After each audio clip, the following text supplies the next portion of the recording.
driving along yung Labangal Road, no, going Makar. It is one of the older roads ng Jensan, so as you observe medyo congested na rin siya. You have a lot of tricycles, no? More than 50% na nagbabiyahe dito, mostly colorum na tricycle. Sad part siya, no? Kasi if you observe, I was making account kanina, sobra kalahati yung nakalagay blue color, not for hire, no? Private property, private, lumalabas na private, pagkatapos nilagay nila not for hire, but actually for hire siya. So malaking issue to sa city. I hope the local government can find ways to solve this issue. We're having a client meeting, no? We're going Kalumukang area. So yan, yung mostly blue yan, no? That's the dapat mabigyan ng solution din to, no? We don't want also that that will have yung displacement, walang mga trabaho. Naging political issue din to sa city because yung politicians don't take very clear cut, no, na solution on this issue.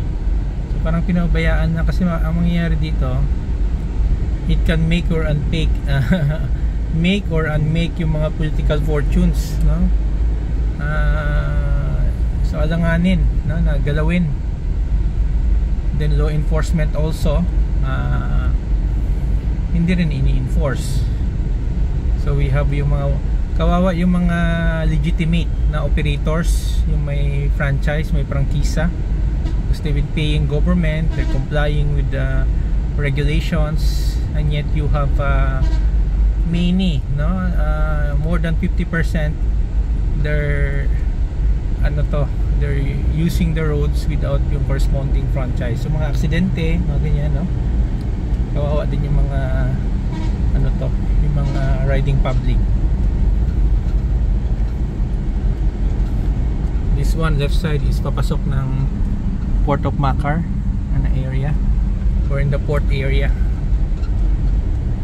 We're going into yung intersection ng National Highway at saka yung entrance ng Port of Makar, no? Yung mga tricycle, not for hire, nilagay lang not for hire palagi.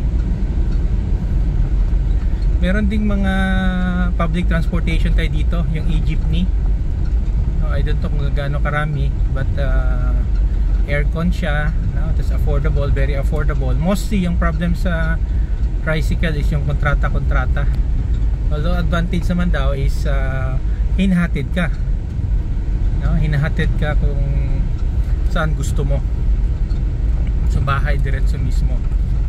Okay, stop over here.